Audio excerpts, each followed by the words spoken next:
Netflix TV நேயர்களுக்கு வணக்கம். பெருத்துளசி பண்ணி பேசுகிறேன். இந்த வாரம் நம்ம சேனல் ஒளிபரப்பான நிகழ்ச்சி நடிகர் சனந்த் நடிக்கும் ஹார்ட்டின் படத்தின் இசை மற்றும் முன்னோட்ட வெளியீட்டு விழா. ட்ரைடன்ட் ஆர்ட்ஸ் ஆர் ரவீந்திரன் மற்றும் ஸ்டெப் ஒன் ஸ்டுடியோஸ் தயாரிப்பில் அறிமுக இயக்குனர் கிஷோர் குமார் இயக்கத்தில் நடிகர் சனந்த் கதையின் நாயகனாக அறிமுகமாகும் ஹார்ட்டின் திரைப்படத்தின் இசை மற்றும் முன்னோட்ட வெளியீட்டு விழா சென்னையில் சிறப்பாக நடைபெற்றது.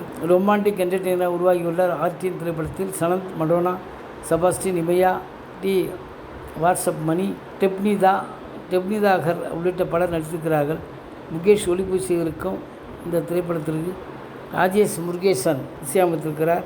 படத்தொகுப்பு பணிகளை பரத் விக்ரமன் மேற்கொள்ள கலை இயக்கத்தை யுவராஜ் கவனித்திருக்கிறார். ஜூன் 26 உலகம் முழுவதும் திரையரங்கில் வெளியாகும் இந்த திரைப்படத்தின் இசை மற்றும் முன்னோட்ட வெளியீட்டு விழாவில் படக்குழுவினர் கலந்து கொண்டனர். பாடலாசிரியர் சாரதி பேசும்போது, அயோத்தி படத்துக்கு பிறகு அதே நிறுவனம் தயாரித்த இந்த திரைப்படத்தை 2 பாடல்களை எழுதியிருக்கிறேன். 2மே துள்ளலான பாடல்கள். வாய்ப்பளித்த அனைவருக்கும் இசையமைப்பாளருக்கும் நன்றி. படத்தில் பணியாற்றிய அனுபவம் மறக்க முடியாதது என்றார். நடிகர் வாட்ஸ்அப் மணி பேசும்போது, இது என்னுடைய முதல் பத்திரிகையாளர் சந்திப்பு. கல்லூரியில் படித்து முடித்த பிறகு 2016-15களில் கிஷோர் குறும்படங்களை உருவாக்கும் போது எனக்கு அறிமுகமானார். அதன் பிறகு அவர் நாளை இயக்கும் நிகழ்ச்சியில் கலந்து கொண்டார். அவருடைய என்னுடைய பயணம் தொடர்ந்தது. அதன் பிறகு இணைய தொடர், மியூசிக் ஆல்பம் ஆகியவற்றை இயக்கினார். தற்போது அவர் ஹார்ட்டின் திரைப்படத்தை இயக்கியிருக்கிறார். இந்த படத்தில் நானும் நடிகராக அறிமுகமாக இருக்கிறேன். இது எனக்கு சந்தோஷமாக இருக்கிறது. இப்படத்தின் கதை எமோஷ்னலாக கிஷோர் நன்றாக எழுதியிருக்கிறார். இந்த படம் ஒரு ஃபீல் குட் மூவியாக இருக்கும். ரசிகர்கள் அனைவருக்கும் பிடிக்கும் என்றார். நடிகை டெப்னிதாகர் பேசுகையில், என் மீது நம்பிக்கை வைத்து வாய்ப்பளித்த இயக்குனருக்கும் தயாரிப்பாளருக்கும் நன்றி. படப்பிடிப்பு தளத்தில் பணியாற்றும் போது மகிழ்ச்சியாக இருந்தது. இப்படம் 26 முதல் திரையரங்கில் வெளிவருகிறது. நீங்கள் படத்தை பார்த்து ரசித்து ஆதரவு தர வேண்டும் என்று கேட்டுக்கொள்கிறேன் என்றார். எனக்கு வர்கீஸ் மேத்யூ பேசும்போது, இந்த படத்தில் காவல்துறை சீருடை நடிக்கவில்லை. என்றாலும் பணக்கார அப்பாவாக நடித்திருக்கிறேன். ஆனால் அதிலும் சில சுவாரஸ்யமான விஷயங்கள் இருக்கின்றன.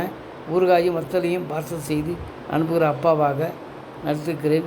இது எனக்கு வித்தியாசமானதாக இருக்கிறது. ரசிகர்களுக்கு பிடிக்கும் என்றார். படத்தொகுப்பாளர் பரத் விக்ரமன் பேசும்போது, ஹார்ட்டின் என்னுடைய ஃபேவரட் படங்களில் ஒன்று. நான் இதில் பணியாற்றியதால் இப்படி செய்யவில்லை. கடந்த வாரம்தான் நானும் இயக்குனரும் படத்தை முழுவதும் பார்த்தோம். ரேசியான ஃபிலிமாக மட்டும் இல்லாமல் ஒரு எக்ஸ்பீரியன்ஸ் கொடுக்கக்கூடிய படமாக இருக்கிறது. இந்த படத்தில் நானும் ஒரு பங்காக இருப்பது மகிழ்ச்சி அடைகிறேன். இயக்குனர் எழுதி இருக்கும் ஒவ்வொரு கதாபாத்திரத்துக்கும் அழுத்தம், தனித்துவம் இருக்கிறது. அதிலும் கதையில் இருக்கும் பெண் கதாபாத்திரங்களுக்கான எழுத்து ஆழமாக இருக்கிறது. இந்த படத்தில் 2 வெவ்வேறு உலகங்கள் இருக்கின்றன. அதனை ஒளிப்பதிவாக முகேஷ் அற்புதமாக வசப்படுத்தியிருக்கிறார். இசையமைப்பாளர் ராஜேஷ் முருகேசன் பேசுகையில், இந்த மேடையில் நிற்பதற்கு மகிழ்ச்சியாக இருக்கிறது. இந்த படம் எனக்கு மிகவும் ஸ்பெஷல். நான் அதிக சுதந்திரமாக பணியாற்றிய படம் இது. இந்த படத்தில் 5 பாடல்கள் இடம்பெற்றிருக்கின்றன. இவற்றை பாடலாசிரியர்கள் சாதி, விவேக், மோகன் ராஜன் ஆகியோர் எழுதியிருக்கிறார்கள். இந்த படம் இளமையான படம்.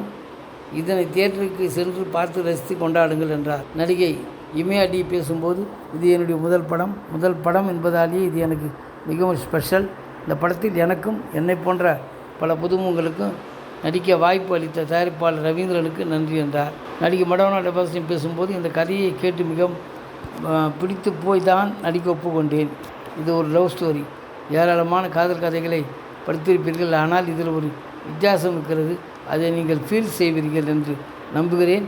ஹார்ட்டின் படத்தை இதயபூர்வமாக 26 அன்று தியேட்டருக்கு குடும்பத்துடன் சென்று பார்த்து மகிழ்ச்சியுடன் கொண்டாடுங்கள் என்றார். இயக்குனர் கிஷோர் குமார் பேசும்போது, இது என்னுடைய முதல் மேடை. இப்படத்தை இயக்குவதற்காக வாய்ப்பளித்த தயாரிப்பாளருக்கு நன்றி.